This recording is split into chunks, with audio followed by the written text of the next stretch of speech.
Hello, I welcome you all in this presentation, and now we will be starting the weldability of the heat treatable low alloy steel. This is the new type of steel, and as far as the weldability of this steel is concerned, it is much more lower or much more difficult to weld as compared to the carbon steels or high strength low alloy steels or coincident tempered steels. And the reason for this is that the heat treatable low alloy steels, in short this is written as HTLA steel. These steels have the much higher hardness than the other category of the steels, much higher yield strength, and these properties come basically from the higher percentage of the carbon content in these steels, which ranges from the 0.25 to 0.45 weight percent, along with the greater percentage of the chromium, molybdenum and nickel. So, combination of the higher carbon and higher percentage of these elements increases the carbon equivalent of these steels, and because of the high carbon equivalent these steels offer very high hardenability. And due to these two properties, high yield strength and the higher hardness, and the third property higher hardenability, these steels are very sensitive for cold cracking.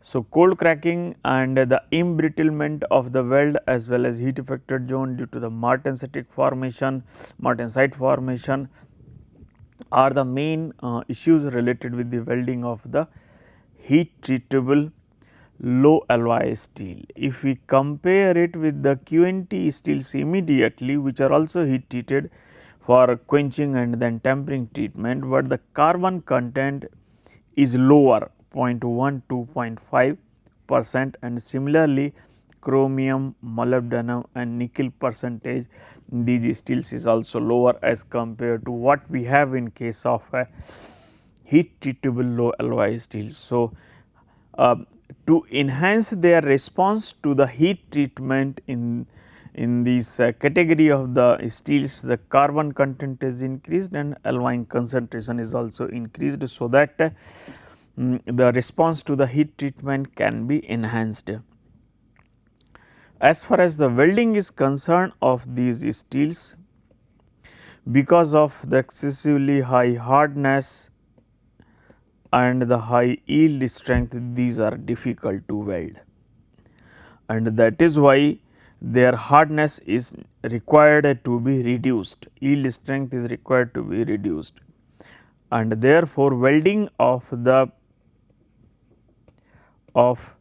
heat treatable low alloy steel is normally carried out in annealed condition or over tempered condition. Both these conditions help in reducing the hardness and yield strength of the base metal, so that after the welding these do not create much problem related with the residual stresses and the cold cracking tendency. Now, apart from these general aspects, if we go by the specific composition and its effect, composition and its effect on the welding of the heat treatable low alloy steels.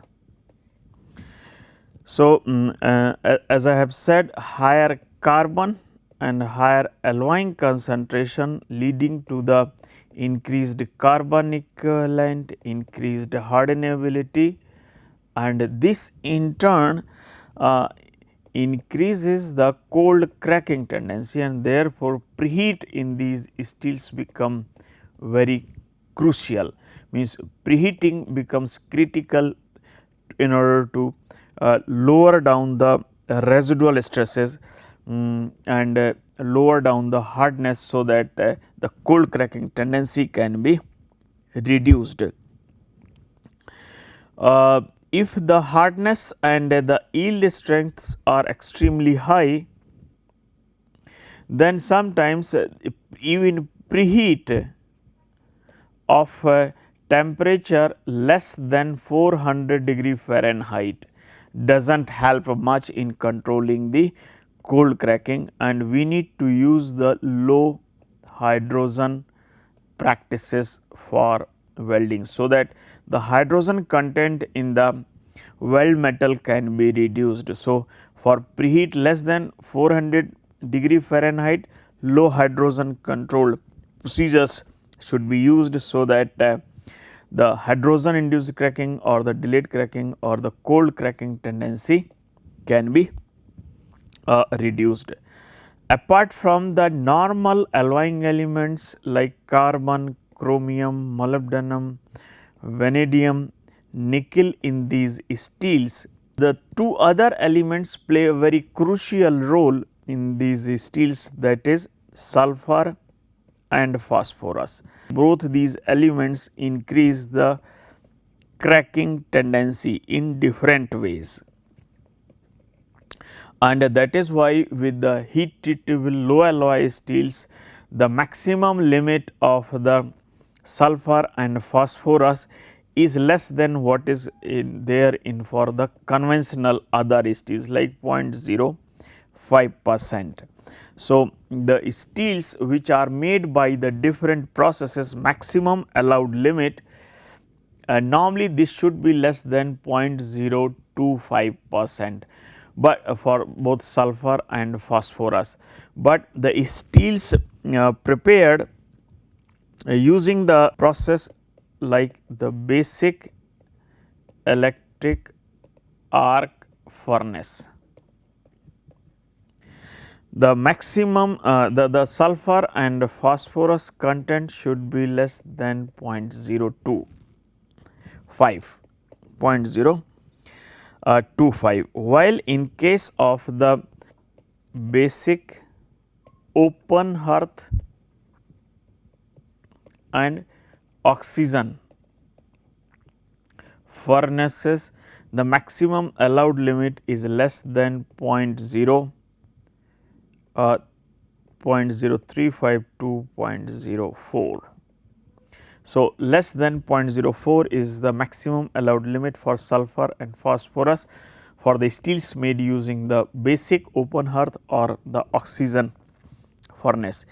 In these steels, whenever in these steels means heat treatable low alloy steels, whenever the phosphorus and the sulfur concentration is greater than 0.02% singly, then it increases the cracking tendency, and we need to be very careful in order to reduce the adverse effects related with these elements whenever the steel is having the phosphorus and sulfur more than 0.02.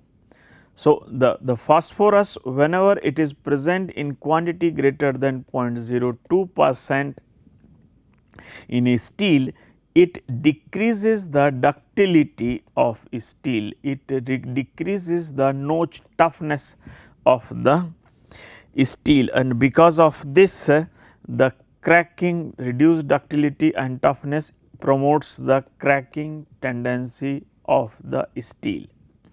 On the other hand, when the sulfur is greater than 0.025% or 0.02%, it increases the solidification cracking tendency of the weld metal, and this increase in solidification cracking tendency in the weld metal is observed especially when the concentration of the sulfur is more and the yield strength of the steel is high, carbon is more.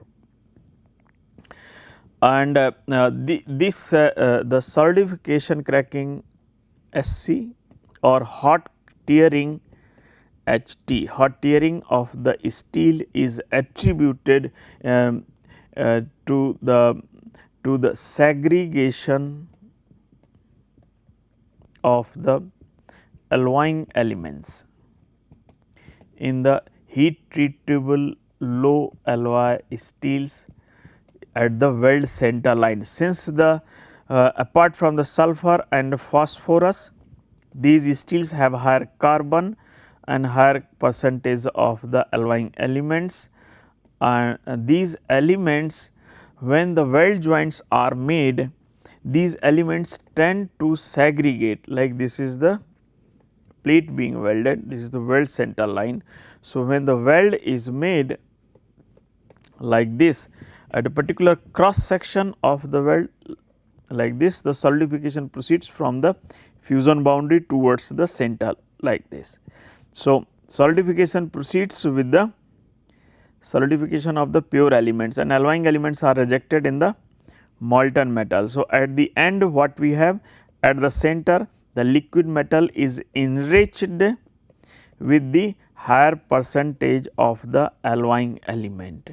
Alloying elements are present more at the center. So, when the liquid metal is having the higher percentage of the alloying elements, it reduces the solidification temperature, and as a result of this, one zone of the weld metal is solidifying at a higher temperature, while other zone, weld center line zone, is solidifying at a low temperature because of the segregation of these elements. So, in nutshell, our solidification temperature range is enhanced due to this segregation. So, a combination of the residual stresses being developed due to the shrinkage of the already solidified metal and the presence of the low tensile strength, low ductility metal at high temperature, at the weld center shows the cracking tendency. So, if we see the solidification temperature range is the solidification temperature range, wider solidification temperature range or increase in solidification temperature range is the main cause which is happening due to the segregation of the alloying elements. So, increase in solidification temperature is promoting the solidification cracking, that is happening due to the segregation of these alloying elements. So, tensile residual stresses, low strength and low ductility of the metal at the center line at a high temperature is actually the cause of the cracking of the weld metal along the center line. So, in order to control such kind of the cracking, it is required that the distribution of the alloying elements is maintained properly and the segregation is avoided, and for that, if the molten metal flow in the weld metal is maintained in such a way that the such kind of the segregation tendency is reduced, then that will help in controlling the solidification cracking tendency. Apart from that, there are various other approaches like the grain refinement will help in improving the distribution of the alloying elements, and having the equaxed grain structure. Equaxed grain structure will also help in reducing the segregation tendency, especially at the weld center line. Improved flow of the molten metal at the weld, then the change in orientation of the grains during the solidification, reduction in the grain size, all these help in reducing the solidification cracking tendency of the weld metal. It has been observed in a number of the heat treatable low alloy steels, if the sulfur and the phosphorus content is less than sum of both these elements is less than 0.025%, then the cracking tendency is reduced. So, efforts are made that the impurities in form of sulfur and phosphorus which are present in the steel are reduced. And normally, if the impurities are present in form of sulfur, then manganese to sulfur ratio is maintained in such a way that this ratio is greater than 7 for the steels having the carbon content less than 0.1, but for the higher carbon contents, this manganese to sulfur ratio can be as high as 30. So, there is a particular diagram which shows the kind of the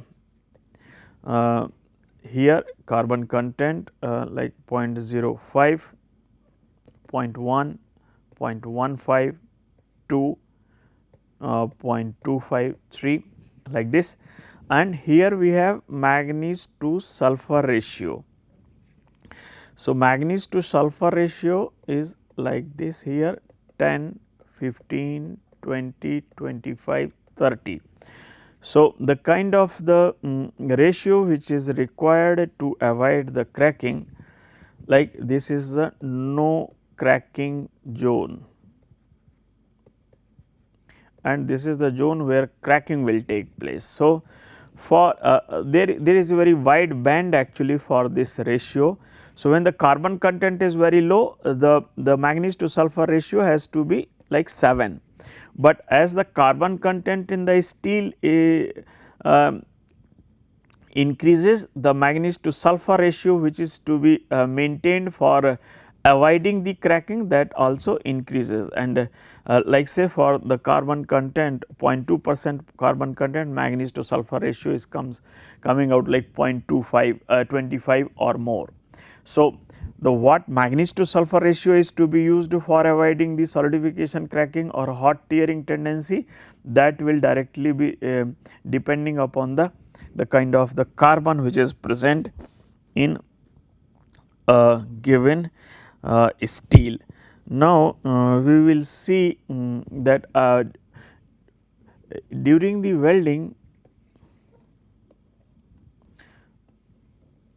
when the welding is performed, so the weld metal is deposited like this, and the molten metal pool will be moving in this manner. So, when this portion when the pool reaches means as soon as the welding is completed and we reach the end of the weld center line. So, near the end where the weld terminates, this zone is the crater, where we will see the alloying concentration is high. So, at this zone where the concentration is high, we will automatically see number of the crater cracks are present, cracks in the crater where the weld terminates, number of cracks can be seen, and those are attributed to the presence of these alloying elements. But when the steel is of the very high yield strength, sigma y is of the 200 KSI, then the sulfur and the phosphorus concentration should be maintained less than 0.015, because the higher the strength, greater will be the cracking tendency, and that is why we need to maintain the sulfur and phosphorus content as less as possible.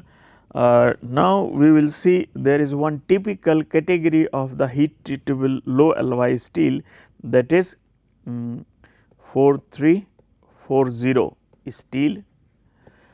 This steel has the higher carbon, higher chromium, molybdenum, vanadium percentage, and because of the higher concentration of these alloying elements, it shows the cracking tendency. Both cold cracking as well as hot cracking or the solidification cracking tendency. It has been observed for this steel that if the sulfur and the phosphorus content is less than 0.025 in these steels, then the such kind of the cracking tendency, especially the hot cracking or the solidification cracking tendency of these steel is found to be significantly lower.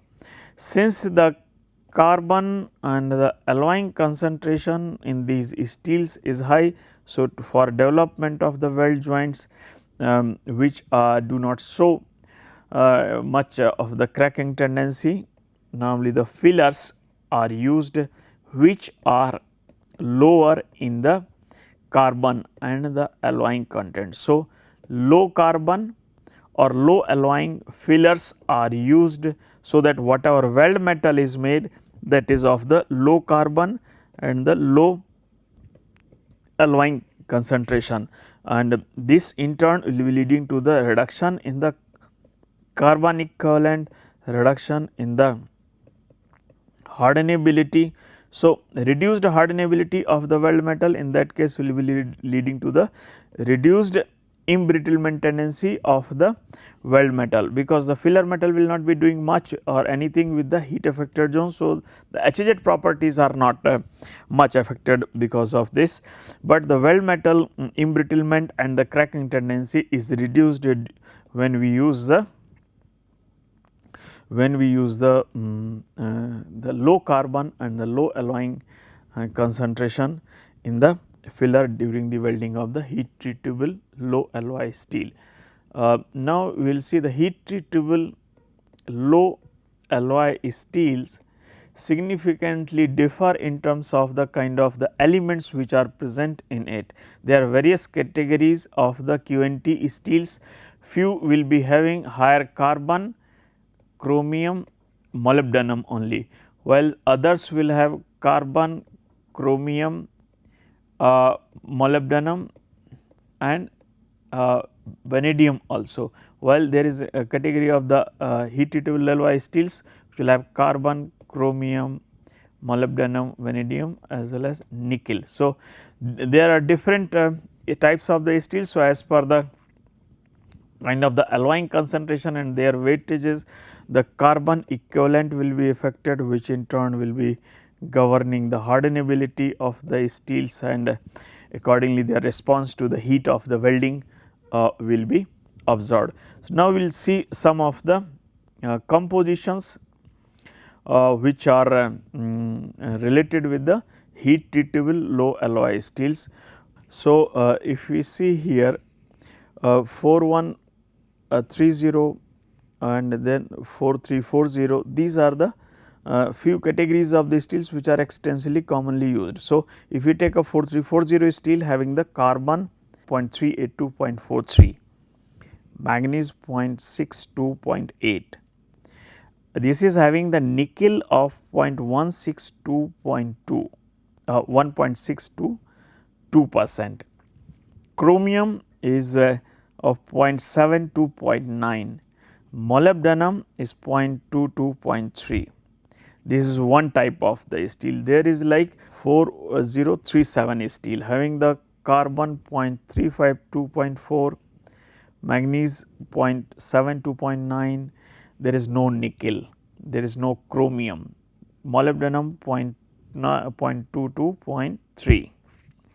Likewise, there is another category of the steel like AST, ASM, AMS 6434 having the carbon 0.31 to 0.38, molybdenum 0.9, molybdenum 0.6 to 0.8.